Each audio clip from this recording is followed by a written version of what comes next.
봉독하시겠습니다. 항상 기뻐하라, 쉬지 말고 기도하라, 범사에 감사하라. 이것이 그리스도 예수 안에서 너희를 향하신 하나님의 뜻이니라. 아멘. 리처드 칼슨이 쓴 사소한 것에 목숨을 건다, 이런 책이 있습니다. 그 책에 보면 인생의 삶은 두 가지 규칙이 있다라고 말합니다. 첫 번째는 사소한 일에 너무 연연하지 마라.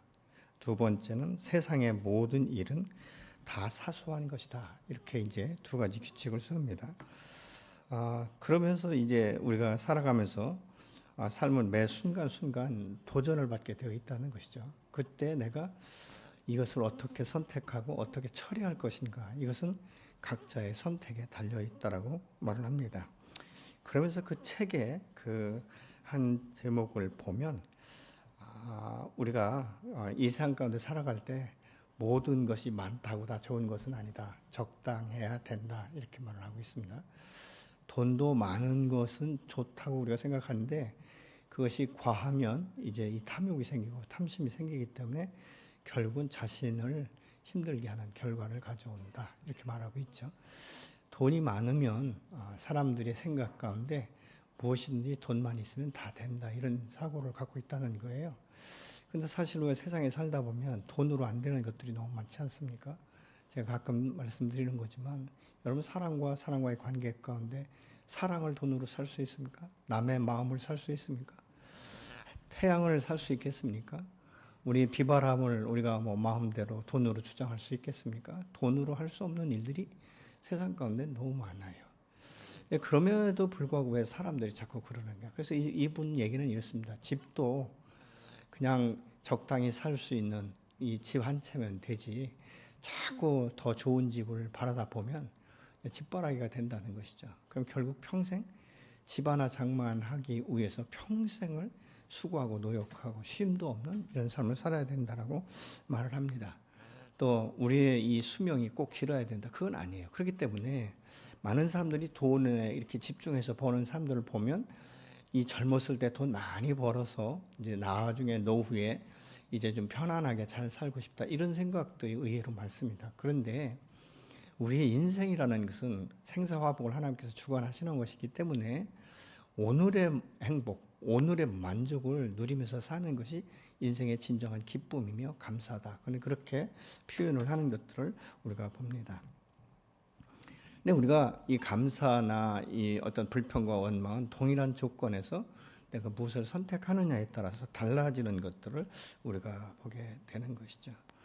우리가 감사를 선택하면 현재의 삶에 대해서 굉장히 굉장히 그 부분에 대해서는 좀 여유 있게 긍정적으로 바라보는 이런 삶을 우리가 살아갈 수 있습니다. 그런데 이 원망과 이 탓과 불평이 많은 사람은 항상 세상을 부정적으로 생각해요. 자기의 인생에 대해서도 부정적으로 생각합니다. 그래서 기쁨과 감사를 잃어버리게 되는 이런 일들을 우리가 보게 됩니다. 사람이 감사하는 사람은요, 그 마음 가운데 편안함이 있어요. 그래서 그 사람의 마음에 편안함이 있기 때문에 얼굴은 항상 안정감을 갖게 되는 것이죠. 기쁨이 있다는 것이죠. 그래서 이런 사람과 대화할 때는 많은 사람들이 자기의 속사람, 이 속에 있는 것들을 이야기합니다. 그런데 원망과 불평이 많은 사람은 얼굴이 달라요. 항상 분노하는 마음이 있고 항상 두려워하는, 염려하는 이런 마음들이 있기 때문에 다른 사람의 말을 잘 받아들이지 못합니다. 근데 이 감사하고 마음에 평안이 있는 사람은요, 대체적으로 뒤끝이 없어요.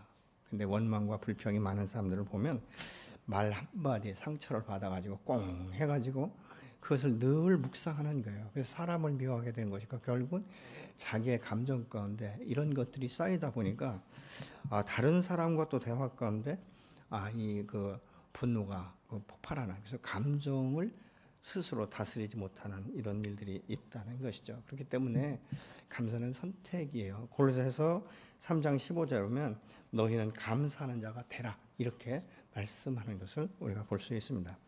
감사를 하는 사람과 듣는 사람의 마음을 편하게 하고 기쁘게 하면서 더불어 감사하게 하는 이 효과가 있는 것을 우리가 보게 되는 것이죠.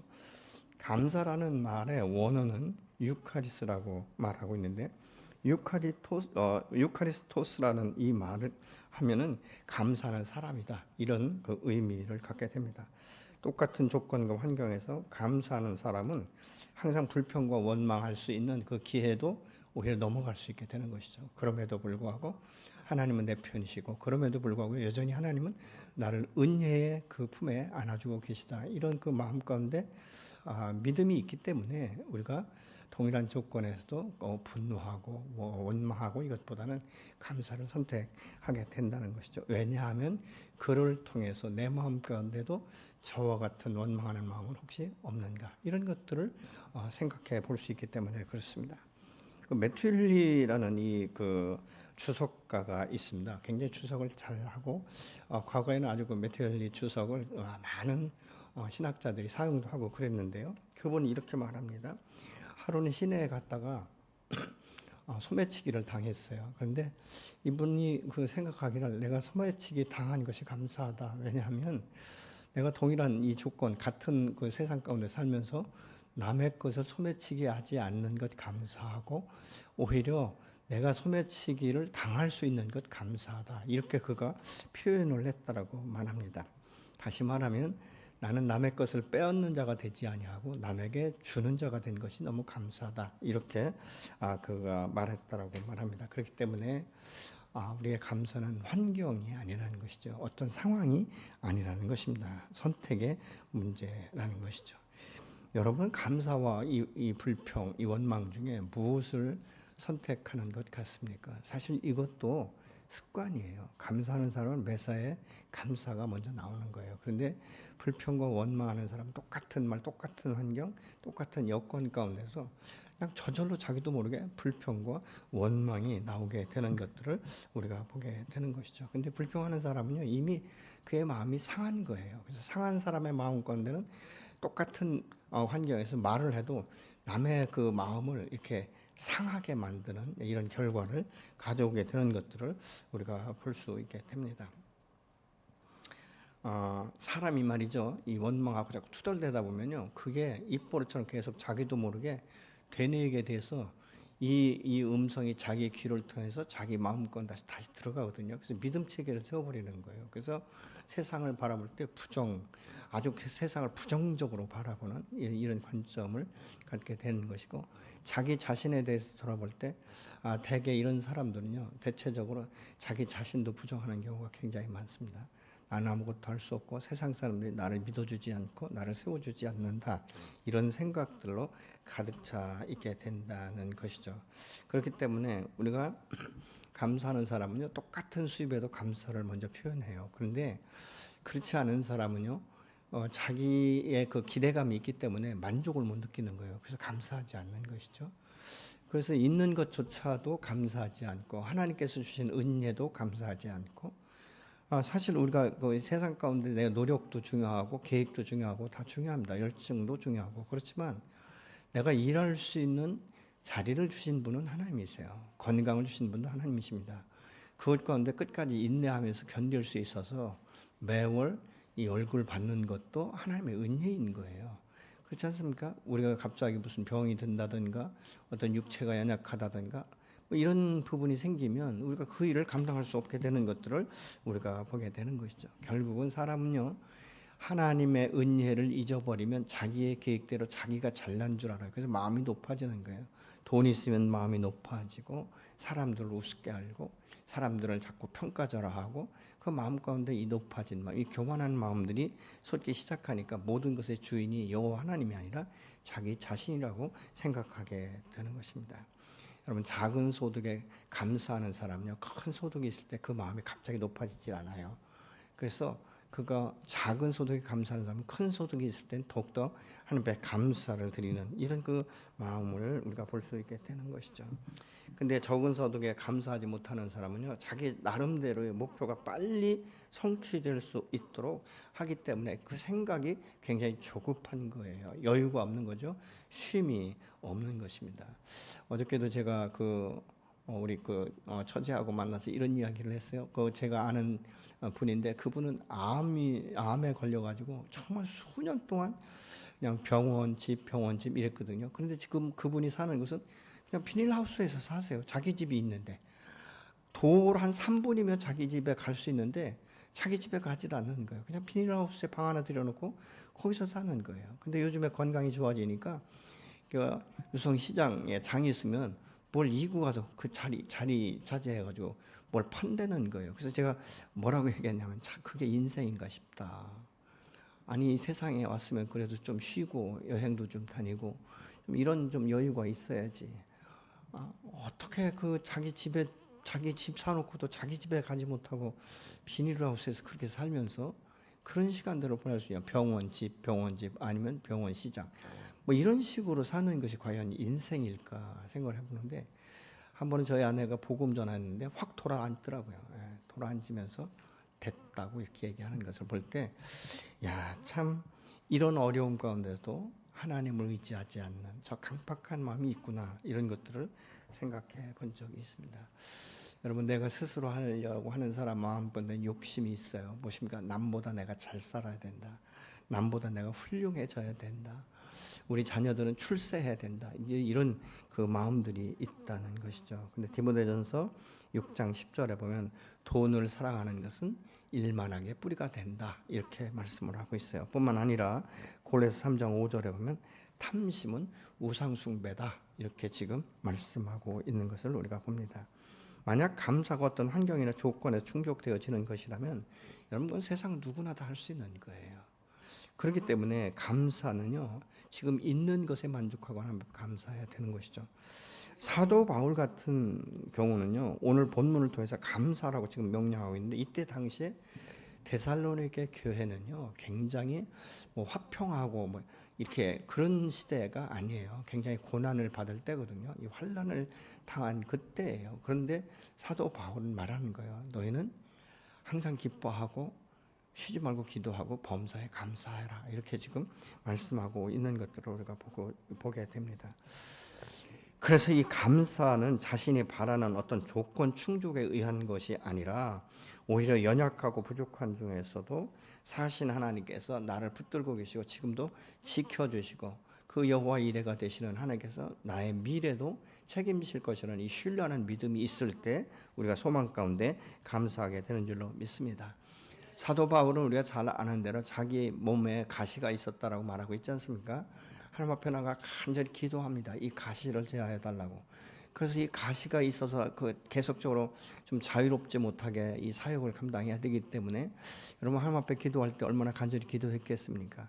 하나님 이것이 없으면 내가 더 효과적으로 당신의 영광을 위해서 당신의 사명을 감당할 수 있겠습니다. 이런 기도하지 않았겠습니까? 그런데 여호와께서 3번을 기도해도 대답지 않으시는 거예요. 그런데 한번 이렇게 말씀합니다. 내 은혜가 내게 족하도다. 이렇게 말씀하고 있는 거예요.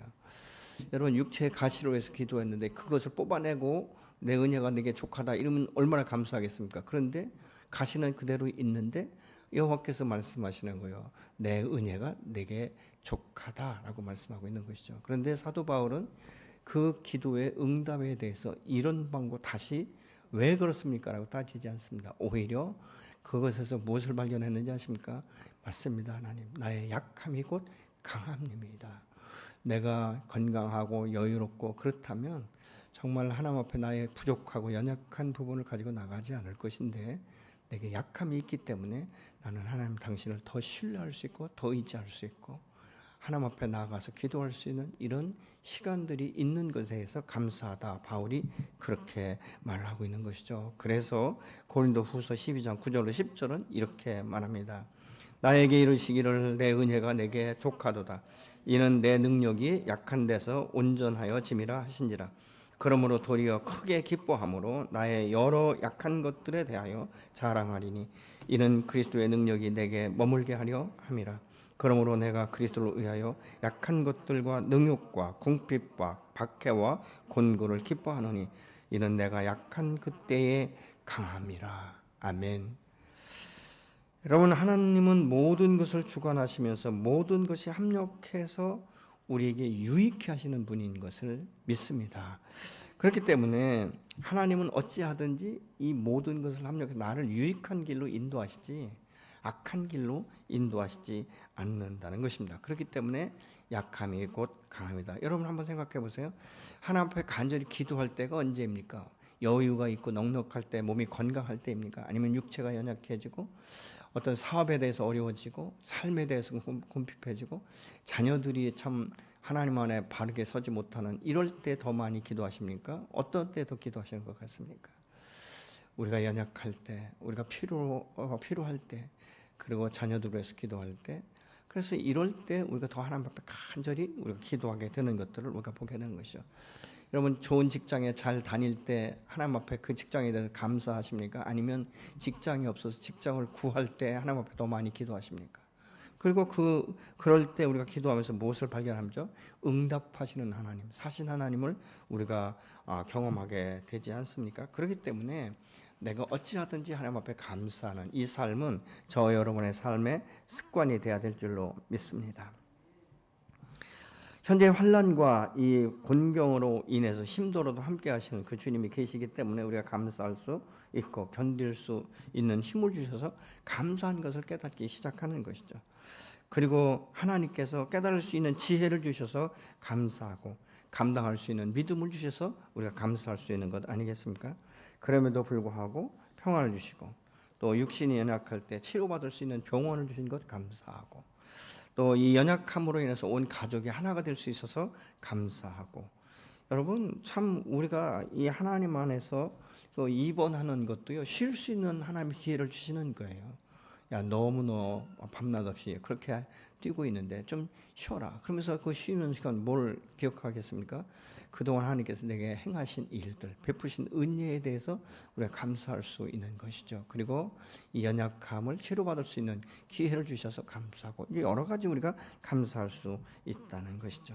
직장이 있어서 감사하고 또 자녀들이 믿음 안에서 세워지는 것 감사하고 여러분 맛있게 먹을 수 있는 것도 감사하고 사업의 실패에도 주님이 함께 하시면서 다시 일으킬 소망을 주시니까 우리가 감사하고 이 세상 가운데 우리가 눈여겨볼 수 있는 것이 없지만 하나님께서 기록된 말씀을 통해서 우리의 눈을 여시고 그 계시로 기록된 말씀들을 풀어주시고 우리 미래에 대해서 소망을 갖게 하시는 여호와는 사신 여호와 그분이 내 편이시며 나의 아버지가 되시는 것으로 인하여 우리가 감사할 수 있지 않겠습니까?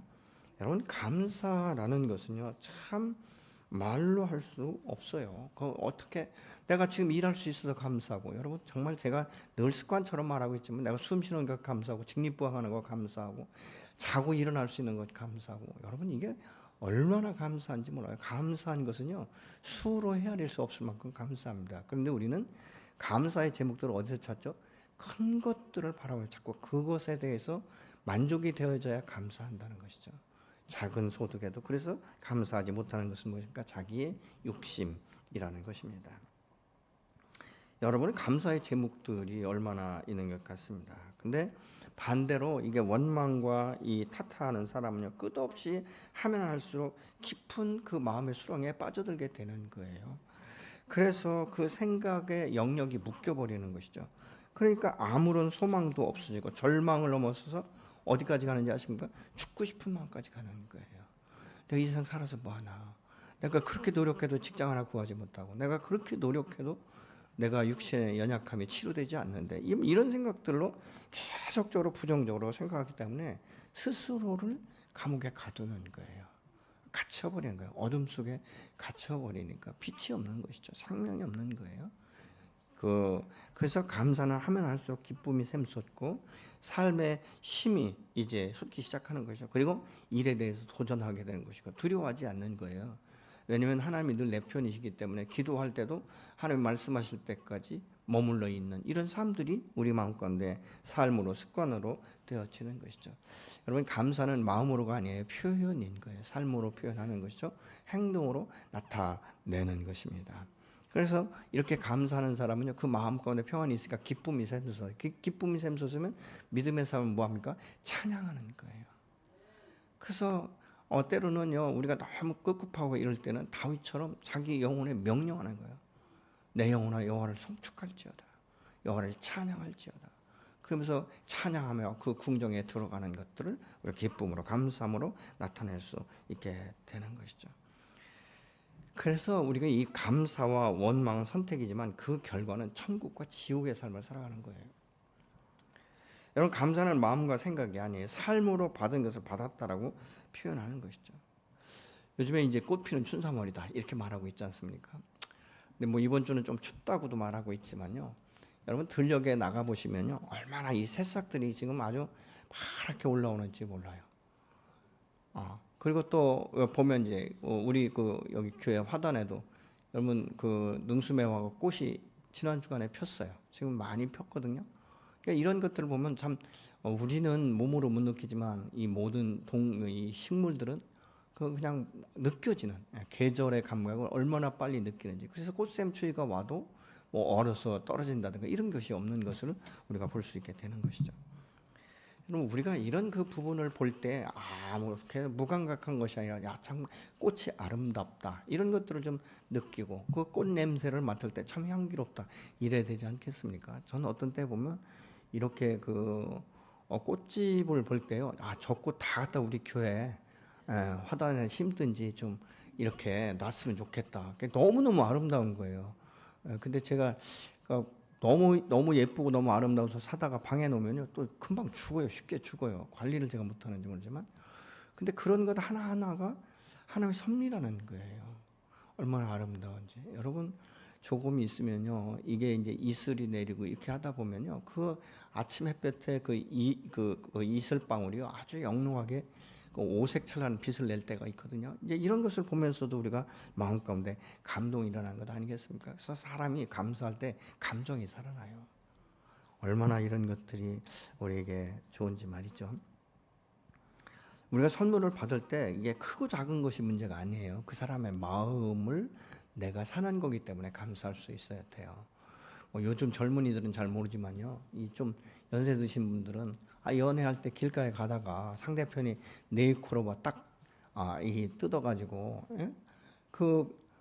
크로바 시계 이렇게 만들어 주면 그 별것 아니거든요. 좀 있으면 쓰는데 굉장히 기쁘잖아요. 왜 기쁘죠?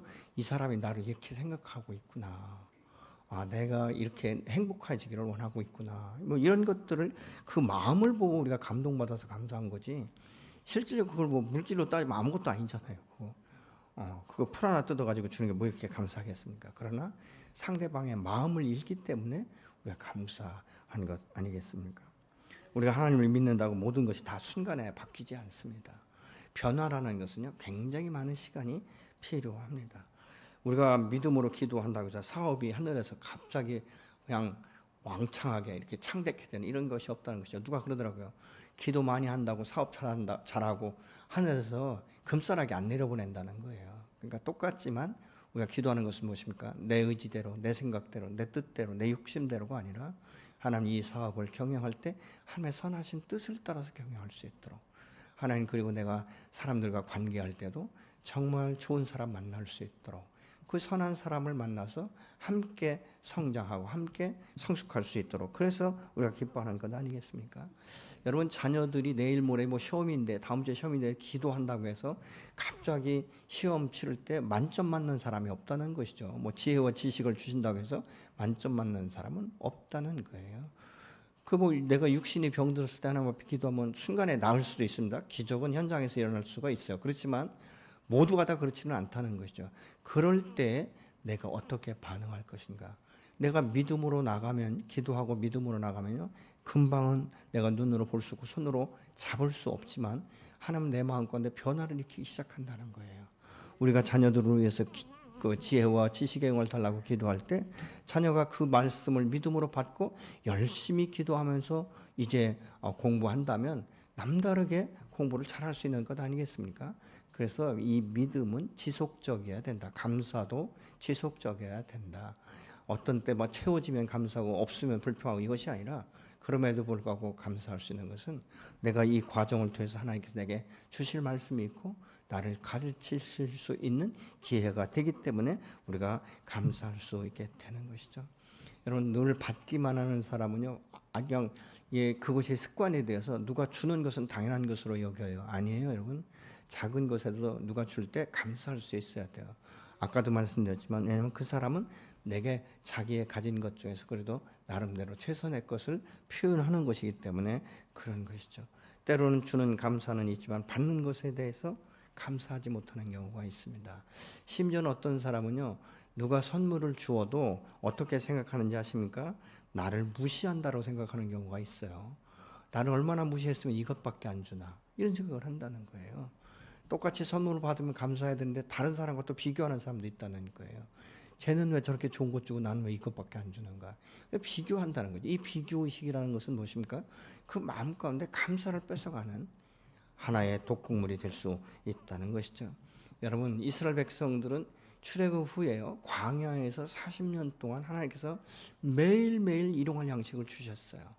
고기가 먹고 싶다 하니까 메추라기를 확 깔아버리셨잖아요. 그럼에도 불구하고 이들은 하나님 앞에 감사한 적이 없어요.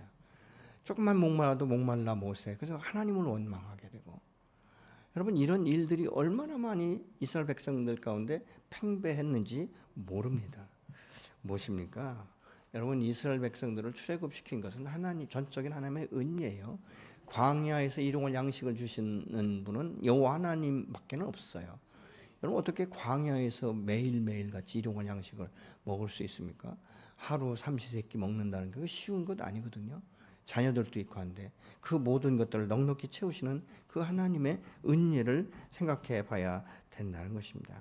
하나님은 지금까지 우리와 함께 하셨고 여기까지 인도해 주신 그 에베네셀 하나님을 우리는 찬양할 수 있어야 되는 것이죠. 가정을 가질 수 있는 것 감사하고, 가족을 주셔서 감사하고, 믿음을 주셔서 감사하고, 은혜를 주시는 주님을 오늘 또 내가 말씀을 통해서 들을 수 있는 것 감사하고, 말씀을 읽을 때마다 내게 감동을 주신 것 감사하고. 여러분, 우리가 감사할 것은 너무너무 많은 거예요. 그런데 언제부터 시작하느냐가 굉장히 중요하다는 것이죠. 감사와 원망은요, 큰 것에서부터 오는 게 아니에요. 아주 사소한 것, 아주 작은 것에서부터 시작되는 것들을 우리가 보게 되는 것이죠. 감사하는 사람은 아까도 말씀드렸지만요, 그 마음 가운데 항상 풀어져 있어요. 마음이 평안해요. 그 마음이 따뜻한 거예요.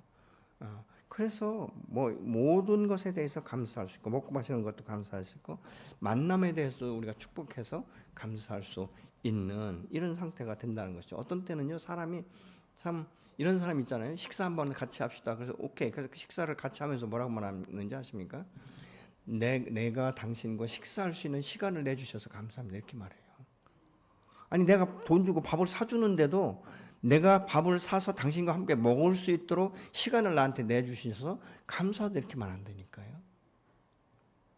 근데 어떤 사람은 뭐 당연한 것처럼 얻어먹고도 말 한마디도 안 할 때, 여러분 어때요? 마음이 기뻐요? 다음에 또 사주고 싶습니까?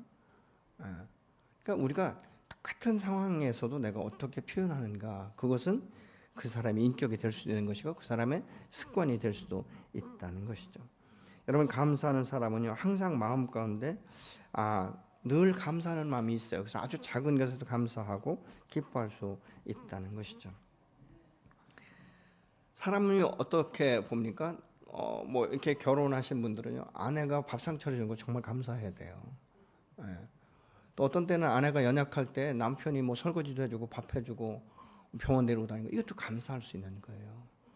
여러분, 자녀가 있는 건 얼마나 감사합니까? 자녀를 보면서 아이가 성장하고 뭐 여러 가지 이런 그 모습들 보면 너무 감사하지 않습니까? 저는 우리 교회 아이들을 보면 그렇게 이뻐요.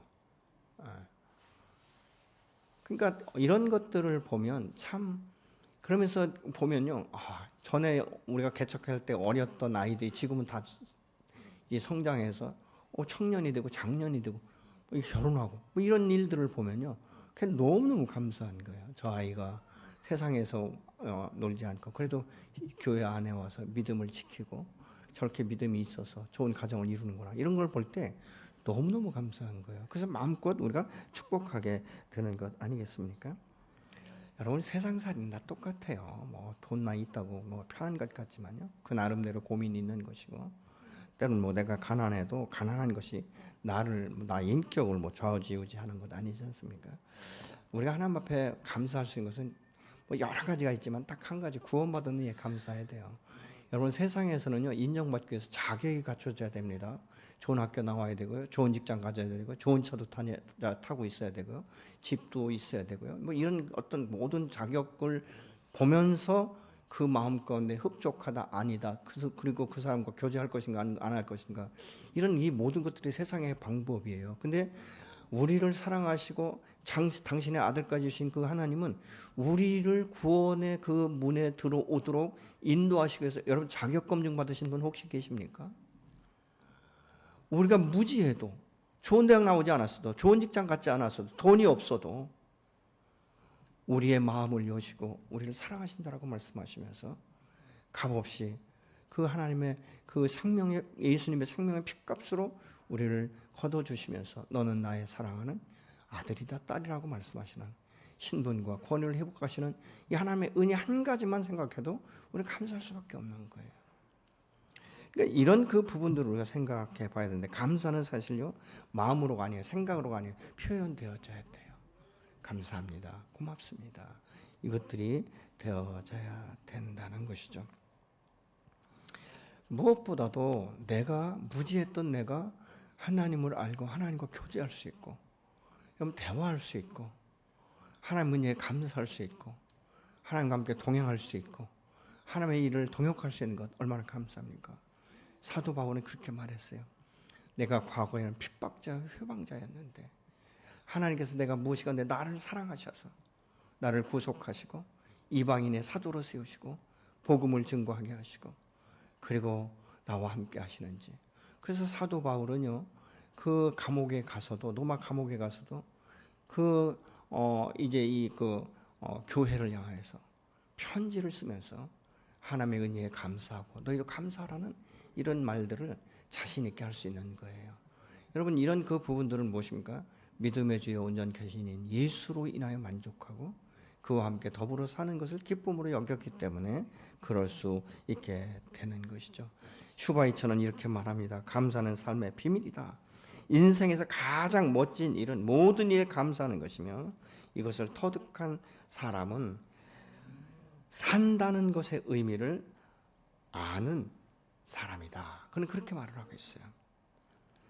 그렇기 때문에 여러분 하나님의 은혜에 감사하면 다 바울처럼 나 된 것은 전적인 하나님의 은혜다. 우리가 그렇게 말을 할 수 있게 되는 것이죠.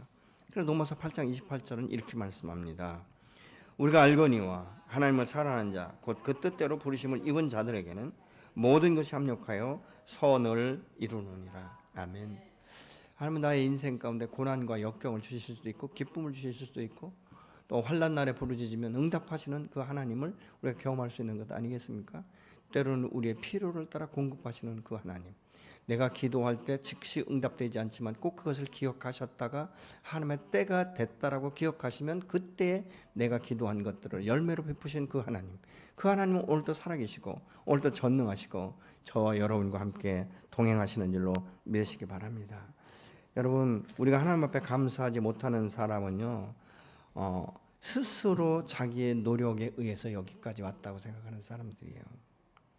그렇기 때문에 하나님의 은혜보다는 자신을 더 믿고 의지하면서 여전히 자신이 주인 되어 살기 때문에 자기 마음대로 인생을 설계하는 거예요. 자기 마음대로 물질을 사용하게 된다는 것입니다.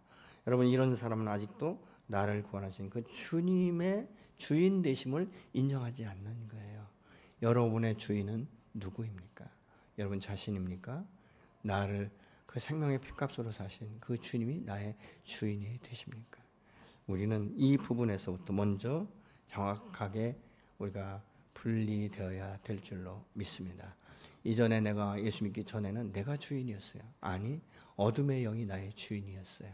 그래서 그 어둠의 영에게 우리의 모든 삶을 내어주지 않았습니까? 그러나 예수 믿고 거듭난 사람은 이제는 더 이상 내가 주인이 될 수 없는 것이죠. 왜냐하면 갈라디아서 2장 20절의 말씀처럼 내가 예수와 함께 십자가에 이미 못 박혀 죽었기 때문에. 그리고 주님께서는 우리의 갈 길을 밝히 보여주시고 나와 함께 영원토록 함께하기 위해서 성령으로 우리 마음 가운데 오셔서 우리의 속사람을 주관하시고 계신 줄로 믿습니다. 내가 주님 앞에 기도할 때 끊임없이 기도할 때 그 기도의 영을 통해서 내 속사람이 새롭게 되고 강건하고 여러분 하늘의 이치를 깨닫게 하시고 세상의 법도를 우리가 넘어설 수 있는 감당할 수 있는 이런 힘과 능력을 주시기 때문에 우리가 주님 앞에 감사할 수 있게 되는 줄로 믿으시기 바랍니다. 지난 우리가 1월부터 감사 그 노트를 쓰게 했지 않습니까? 근데 이제 지금 3개월이니까 아마 다 쓰신 분들도 계실 거예요. 그래서 이번 주부터 이제 저희가 다시 이제 4월부터 쓸 수 있는 노트를 준비하려고 하고 있습니다. 이제 광고 시간에 얘기하겠지만, 그래서 이제 그 부분을 좀 여러분들이 하셨으면 좋겠고요. 지난번에 3월 초가 됐는데 이게 주일학교 아이가 저한테 오더니 이래요. 목사님 밥 사주세요. 그래서 무슨 밥? 그랬더니 자기가 3개월치를 다 썼대. 감사 일기를. 야, 지금 3월 초인데 어떻게 다 썼어? 그랬더니 12월부터 썼는데 자기는 그 12월부터 쓴 걸 다 옮겼대. 이쪽으로 옮겨서 자기는 3개월 썼다는 거예요. 그래서 제가 뭐라고 했냐면, 사실 저는 그걸 했는지 그 기억이 잘 안 나요. 근데 아이가 했다고 하니까 한 줄로 믿죠. 예. 근데 그래서 제가 그랬어요. 야, 작년 거 말고 올 1월부터 1월 3월까지 쓴 사람 내가 준다고 했으니까 3월 말이 되면 밥 사줄게. 제가 그렇게 약속을 했거든요. 근데 제가 너무너무 감사한 거예요. 아이가 어떻게 3개월을 그걸 다 쓸 수 있었을까? 그러니까 집에서 시켰겠죠. 이게 그런데 뭐 시킨다고 아이들이 다 하는 건 아니지만 이런 모습을 본 거예요. 여러분은 어떻습니까? 지금 잘 기록하고 계십니까? 아마 기록하신 분들은 오늘 신청하시면 다음 주쯤부터는 이것이 이제 배부가 될 거예요. 그래서 다시 연속적으로 할 수 있도록 우리가 그렇게 하기를 원합니다. 여러분, 감사하는 마음은 우리의 마음을 풀어가고 우리의 삶을 풀어가요. 우리 마음 가운데 기쁨이 샘솟게 하는 것이죠. 여호와 함께 동행하는 것이 감사가 되는 것이고 그것이 축복인 줄을 깨닫는 자만이 하나님 앞에 감사할 수 있게 되는 줄로 믿으시기 바랍니다.